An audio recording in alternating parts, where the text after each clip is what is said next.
sea la gloria y a Él sea la honra por los siglos de los siglos.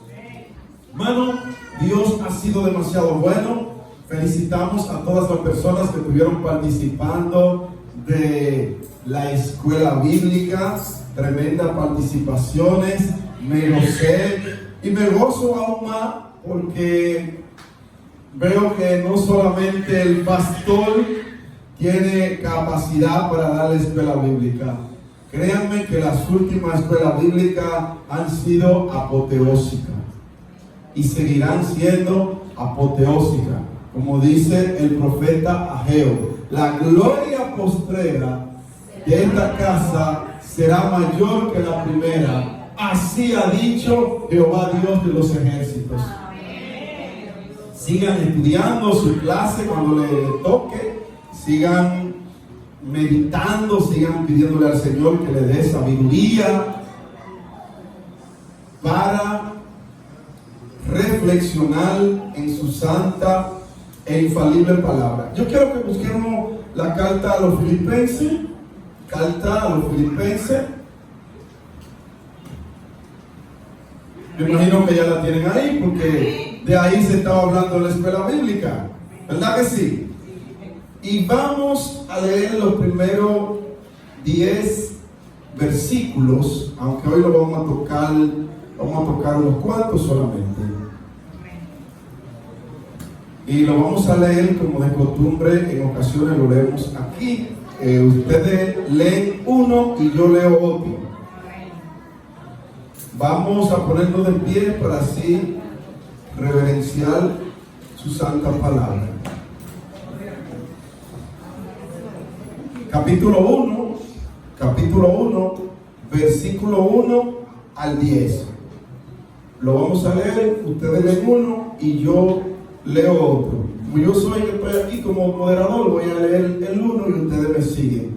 Pablo y Timoteo, siervos de Jesucristo, a todos los santos en Cristo Jesús que están en Filipos con los obispos y diáconos. Gracias y paz a vosotros, de Dios nuestro Padre y del Señor Jesucristo. Doy gracias a mi Dios siempre que me acuerdo de vosotros. Siempre en todas las oraciones rogando con gozo por todos vosotros, Por vuestra comunión en el Evangelio desde el primer día hasta ahora. estando persuadido de esto, que el que comenzó en vosotros la buena obra, la perfeccionará hasta el día de Jesucristo. Como me es justo sentir esto de todos vosotros, por cuanto os tengo en el corazón y en mis prisiones y en la defensa y confirmación del Evangelio, todos vosotros sois participantes conmigo de la gracia. Porque Dios me ha testigo de cómo os amo a todos vosotros con el amor de Cristo. Y esto pido en oración, que vuestro amor abunde aún más y más en ciencia y en todo conocimiento. Para que acorde su amor, a fin de que seáis sinceros y libres de la alegría de Hasta el día. Cristo. Aleluya. Dios añada bendiciones a sus santas e infalible palabra. Padre, en tus manos estamos. Úsanos, pon palabra en nosotros. Permite, que nosotros podamos reflexionar en estas palabras que acabamos de leer en el día de hoy. Gracias, Señor. En el nombre de Jesús. Amén y amén. Hermano, damos gracias al Rey de Reyes y Señor de Señores por la oportunidad que nos concede de estar aquí en su casa un día más. Y estuvimos en la escuela bíblica hoy mirando la carta a los Filipenses. Estuvimos estudiando la carta a los Efesios. Y ahí en los Efesios nosotros veíamos cómo el apóstol Pablo Pablo instaba a esta comunidad a estar en Cristo, a seguir a Cristo, a hacer la voluntad de Cristo, porque están pasando por unas situaciones difíciles. Pero aquí en la carta a los filipenses es totalmente diferente. Pero antes de entrar en materia, yo quiero hacer una introducción de lo que es la ciudad de Filipos, o Filipense, como se le conoce en el término bíblico. La ciudad de Filipos estaba situada en la provincia de Macedonia. Macedonia. Si usted ha escuchado hablar de Alejandro el Grande o Alejandro Magno, ya usted sabe de quién estamos hablando. Alejandro el Grande, quien era hijo de Filipo II. Filipo fue nombrada así en honor a Filipo II de Macedonia, padre de Alejandro el Grande, quien la tomó de manos de los tracianos y la transformó en una flamante fortaleza. Allí había mucho oro. El oro existente en las proximidades del monte Pangeo despertó las ambiciones de Filipo II hacia aquel lugar. Más tarde, en el año 334 antes de Jesucristo, Alejandro el Grande partió desde aquel mismo lugar, dando así inicio a su fenomenal carrera de conquistador.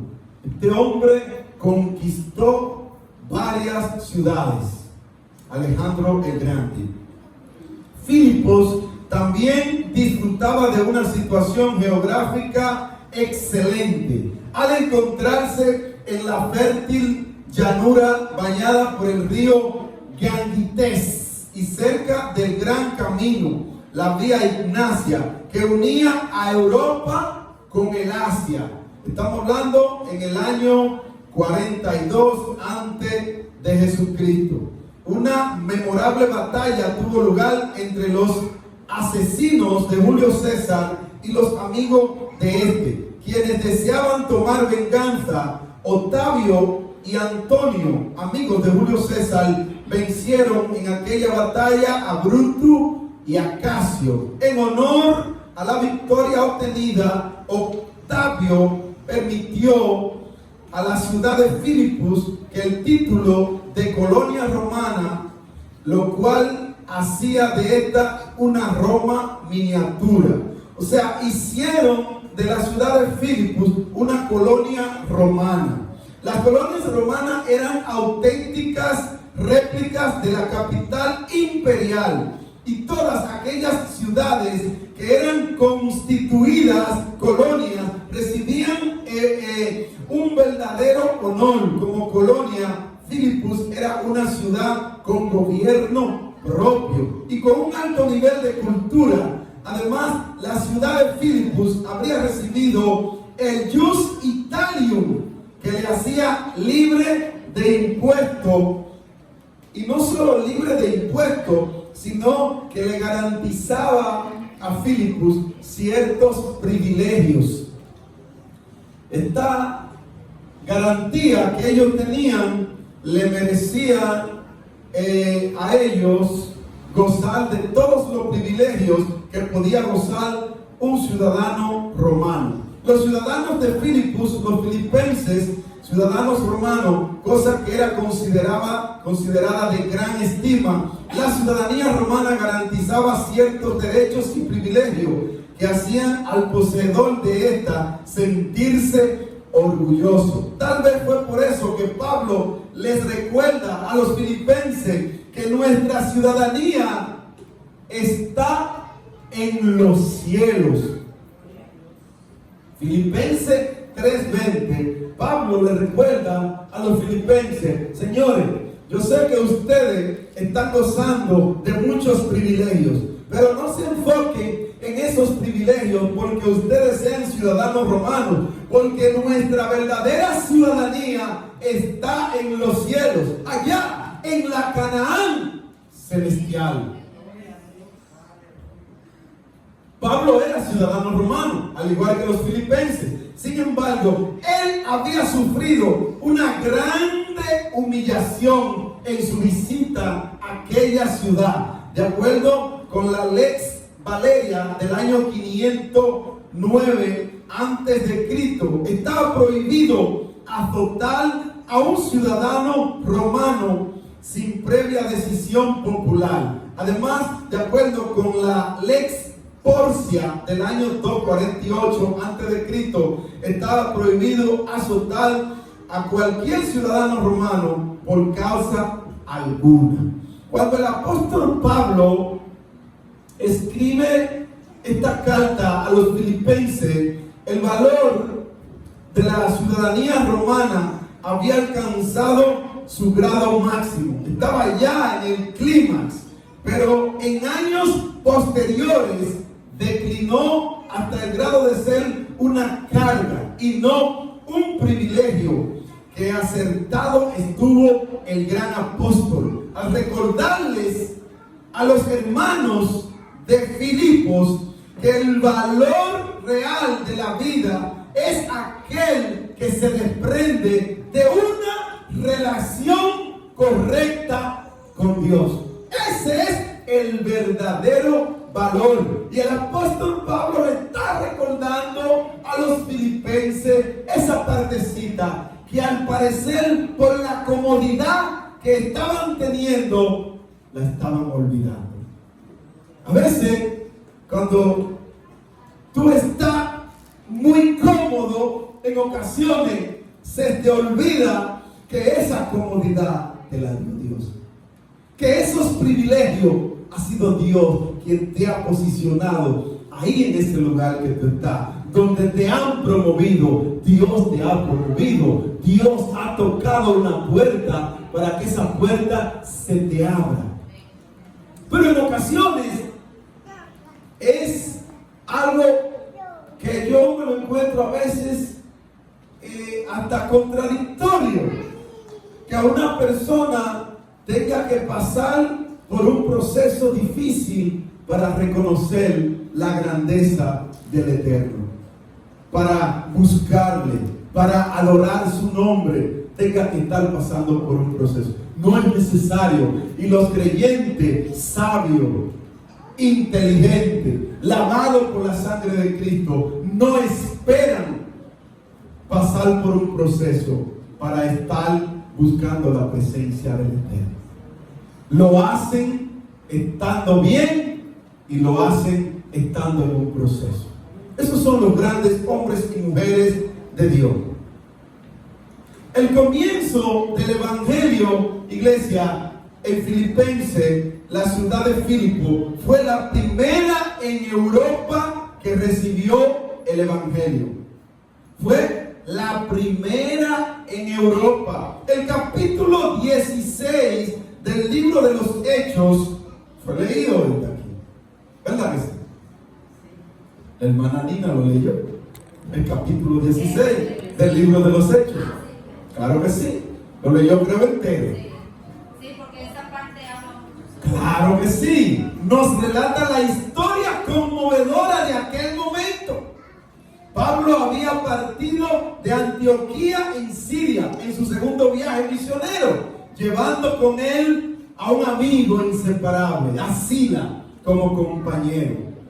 Y ahí en Hechos 16, del 6 al 7, declara: y atravesando Frigia y la provincia de Galacia, les fue prohibido por el Espíritu Santo hablar la palabra en Asia. Y cuando llegaron a Misia, intentaron ir a Bitinia, pero el Espíritu Santo, ¿qué pasó? El Espíritu Santo no se lo permitió. Mira, hermano, nosotros tenemos que aprender a escuchar el Espíritu Santo, a conversar con el Espíritu Santo, a consultar el Espíritu Santo de Dios. No tome ninguna decisión sin hablar con el Eterno, sin consultar al Eterno. Muchas veces nosotros hablamos y hablamos de que hay que orar, de que hay que pedirle a Dios confirmación, de que tenemos que ir a su presencia. Cuando usted tenga un proyecto, antes de usted hablar con el pastor, con su pareja, con su amigo, hable con Dios primero. Después que usted hable con Dios, entonces usted puede hablar con todo el que usted quiera. Pero primero hable con el Eterno. Converse con Él. Preséntele el proyecto. Mire lo que pasó ahí. Cuando llegaron a Misia, intentaron ir a Bitinia, pero el Espíritu Santo no le permitió ir a Bitinia. ¿Cuántas veces Dios te ha detenido que tú hagas algo y tú te detienes? Y qué bueno que tú te detienes, porque mire, hay muchos hermanos que si les favorece, gloria a Dios, Dios es bueno, Dios me profetizó tal cosa, pero cuando no le conviene, se incomodan y paran la yerba de todo el tamaño, se incomodan, pero no debe incomodarte, debe pedirle al Señor que sea Él que esté obrando de una manera maravillosa en tu vida. Y cuando Él no esté de acuerdo con algo, Él te va a dar las directrices. Oigan, el Espíritu Santo, iglesia, tenía planes para Pablo y Silas. Por eso le dijo a Bitinia no. Cuando Dios te detiene en algo, es porque tiene otros planes para ti que van a ser mejores. Entonces, el apóstol y su compañero estaban dispuestos a esperar la voluntad de Dios. ¿Saben que esta parte aquí me gusta? El apóstol Pablo y Silas, su compañero de ministerio, estaban dispuestos a esperar la voluntad de Dios. Ahora, te pregunto, o nos preguntamos para incluirme, ¿estamos nosotros dispuestos? ¿Estamos nosotros preparados para escuchar la voluntad de Dios y ponerla en práctica? ¿Estamos dispuestos? ¿Está usted dispuesto a sacrificarse por la voluntad de Dios? Debe ser el anhelo de cada uno de nosotros. Debe ser nuestro anhelo. Hacer y esperar la voluntad de Dios. Ay, pastor, pero es que yo tengo tantos años orando por ese carro. Yo tengo tantos años orando por esa casa. Yo tengo tantos años orando para que me promuevan en el trabajo. Y vienen gente y lo promueven, y vienen otros y lo promueven, y yo sigo ahí, como el primer guandul. ¿Qué está pasando, pastor? No está pasando nada. Lo que está pasando es que no ha llegado el tiempo de Dios. Lo que está sucediendo es que algo hay en tu vida que tú tienes que mejorar. Hay algo en tu vida que Dios te está procesando. Pastor, pero yo conozco de cristianos que se pasan la vida entera de proceso en proceso y no salen de una prueba. Bueno, lo que sucede es que Dios es tan bueno y tan misericordioso que Él sabe que hay creyentes que de la única manera que pueden permanecer en el Evangelio es así. ¿Cómo, pastor? ¿Y eso es así? Sí, hermano. De la iglesia que yo vengo, de esta no, aquí no he visto todavía. yo vi personas que tenían años orando por un empleo y no habían conseguido el empleo. Y cuando el empleo llegó, ¿qué usted cree que pasó? ¿Usted cree que llevaron su diezmo del primer mes a la iglesia, la primicia? No, se la llevaron al diablo, se salieron de la iglesia, se fueron de la iglesia. Hubo alguien que dijo, no, lo que pasa fue que vio que el diezmo era tan grande que prefirió irse de la iglesia, porque fue que el trabajo que consiguió ganaba demasiado dinero. Y después usted ve esas personas que pasan un tiempo y vuelven de nuevo a la iglesia y vuelven de cacarao, explotado. Y después cuando llegan y ven a los hermanos que dejaron, que están prósperos, que están bendecidos, a veces le da hasta vergüenza. Y por eso es que cuando usted ve a alguien que viene, que se ha alejado de Dios, no lo maltrate, no lo cuestione, solo ore por él, hable con él, dígale, varón, Dios te bendiga, cuenta conmigo, cuenta con tu iglesia, estamos aquí para ti. Porque las personas no les gusta que lo cuestionen cuando están en esos procesos, son frágiles, muy frágiles. Entonces, debemos esperar la voluntad de Dios. Iglesia, así en plena confianza descendieron a Troas, cerca del sitio donde estaba la antigua Troya. Fue allí donde Pablo tuvo la visión del varón macedonio que les decía, pasa a Macedonia y ayúdanos. Eso está en Hechos 16:9. Tal parece que allí en Troas, Lucas, al escribir del libro de los Hechos, se unió a Pablo y a Sila y continuó el viaje con ellos. Esta afirmación se desprende del uso de los verbos en primera persona, plural, reiterado en toda esta sección. El tono, iglesia, y lenguaje de esta epístola muestran una relación de afecto mutuo y profundo entre el autor, que se cree que fue el apóstol Pablo, y sus destinatarios.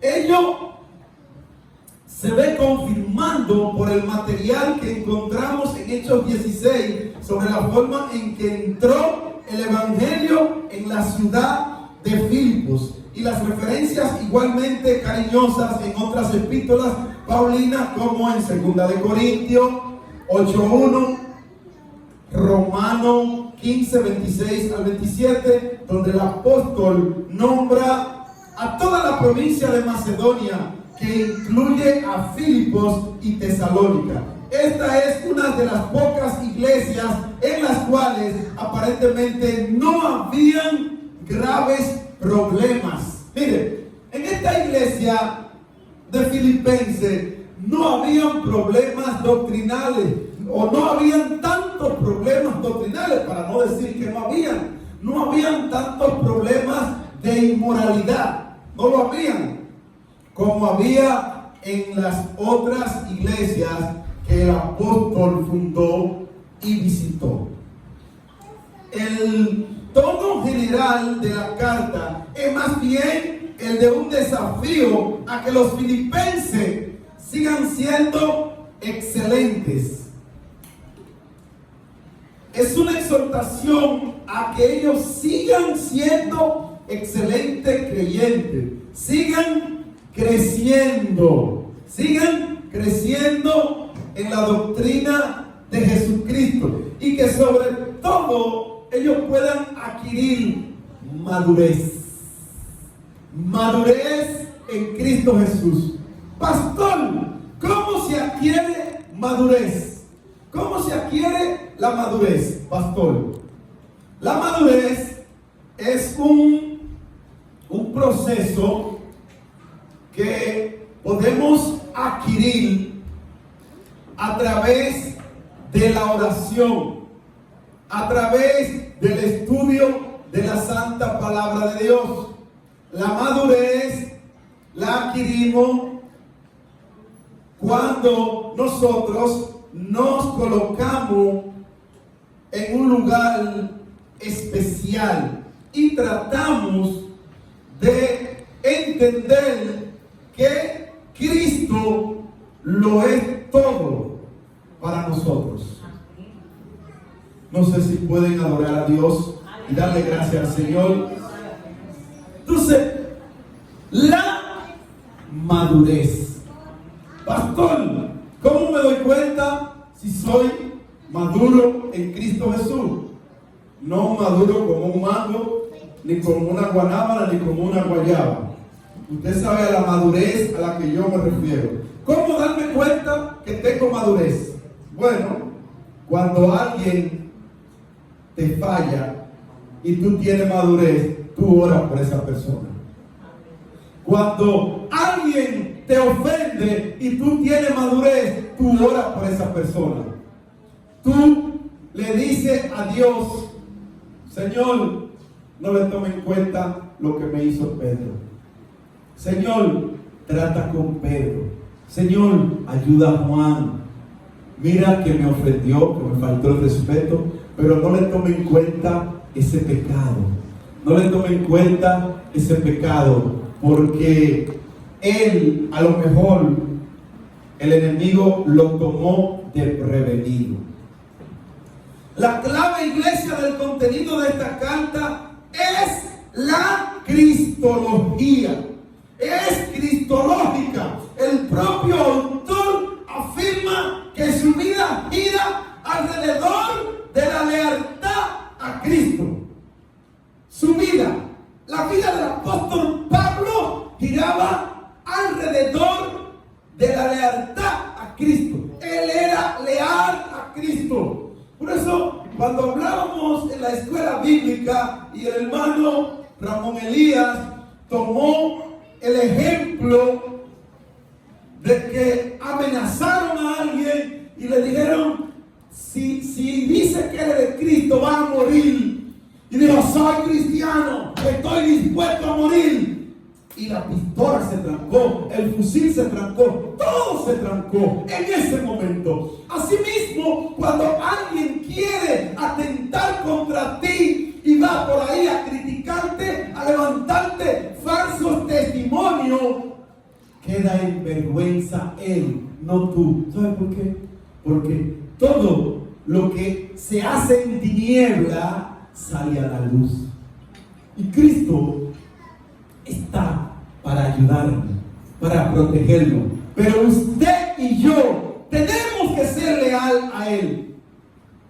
Tenemos que practicar la lealtad a Cristo. No, hoy soy de Cristo porque me está yendo bien en el trabajo, me promovieron. Hoy soy de Cristo porque todo está bien en el hogar, no hay problema. Hoy soy de Cristo porque mi esposa está de chúpame y déjame el cabito. Está mi esposa hoy. Está como una masa de pan suave.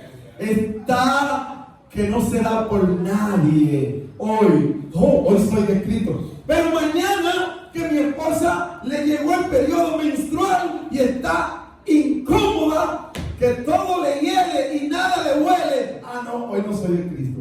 No se trata de eso. Usted tiene, la lealtad es que usted sea de Cristo en la buena y en la mala. Amén. Aleluya. Al mismo tiempo, su descripción de los destinatarios se basa en que estos tienen una relación particular y personal con Cristo, a la cual el autor puede apelar cuando les pide que vivan conforme a ciertos valores fundamentales. Pablo les pide que vivan conforme a ciertos principios y valores que son fundamentales para un creyente. Mira, hermano, Usted tiene que practicar el lenguaje del creyente. Dios te bendiga, varón. ¿Cómo está, varón? Así mismo, varón. Esos tiguerajes de qué es lo que es, dime tigre, dime tiguerona. Eso no son lenguajes de un creyente. Eso no es un lenguaje angelical. Está bien que usted un día en una fiesta familiar, usted un día pueda salir un poquito de lo tradicional, pero no, eso no son lenguajes de un creyente. Un creyente lavado por la sangre de Cristo no está con esos lenguajes desapropiados. No. El lenguaje es: Dios te bendiga, siervo. Dios te bendiga, sierva. La paz de Dios esté contigo, siervo. Ese es el lenguaje cristocéntrico. Debemos ir haciendo una profilaxis en nuestra forma de hablar, en nuestra forma de pensar. Eso es que Pablo le está diciendo a los filipenses. Necesitan vivir conforme a ciertos valores fundamentales. Toda esta cristología de la vida misma y de la práctica se relaciona con una visión de Cristo que alcanza su máxima expresión en el hermoso himno cristológico. En el capítulo 2, versículos 6 al 11, uno de los pasajes bíblicos más completos y también más ricos en contenido respecto a la persona de Jesucristo. Iglesia, Cristo debe ser nuestro ejemplo. Nuestro mayor anhelo debe ser parecernos a Cristo. Y usted dirá: pastor, eso es muy grande para mí, eso es muy alto, eso está. Cristo yo lo tengo allá en las alturas. Pero tengo para decirte que tu mayor anhelo es parecerte a Cristo. Cuando tú te coloques en esa dimensión, cuando alguien te vaya a hablar del pastor, tú le vas a decir: no.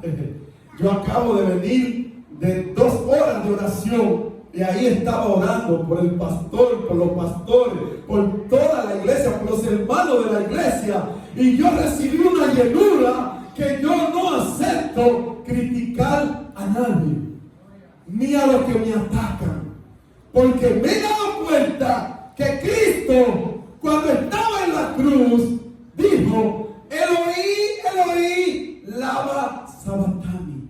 Dios mío, ¿por qué me ha desamparado? ¿Tú sabes por qué? Porque hay una separación del pecado. Una separación.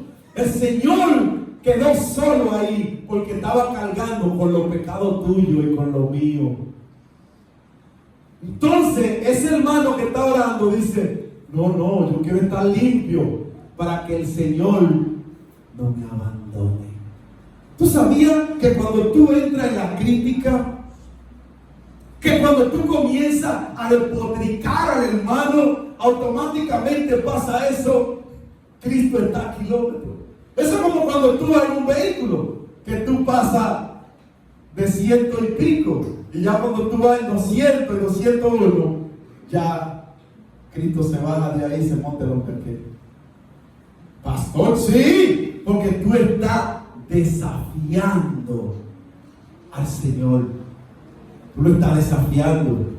La prudencia, el cristiano que no es prudente tiene problemas. Entonces, cuando tú vas a 220, mire, una vez yo andaba en un vehículo y por error lo pasé de 200, y cuando vi el millero dije: ay, Señor, perdóname, Señor. Y comencé a reducir la velocidad. Mire que yo tengo el pie caliente, hermano, yo lo reconozco. A mí me gusta la velocidad. Yo fui a San Juan con uno de mis hermanos biológicos y me dijo: pastor, pero usted tiene el pie caliente, llegamos demasiado rápido. Porque a mí me gusta correr, pero trato de ser prudente. El creyente tiene que ser prudente, iglesia. Practique la prudencia.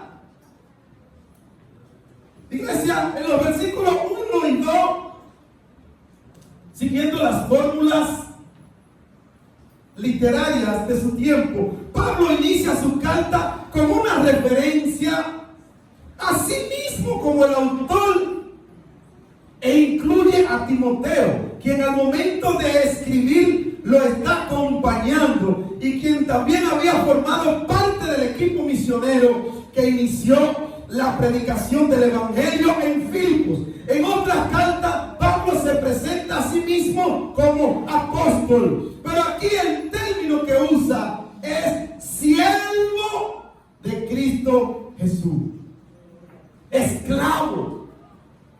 Le permite incluir, gloria a Dios, ya me están haciendo señas las hijas mías, que llevo 35 minutos.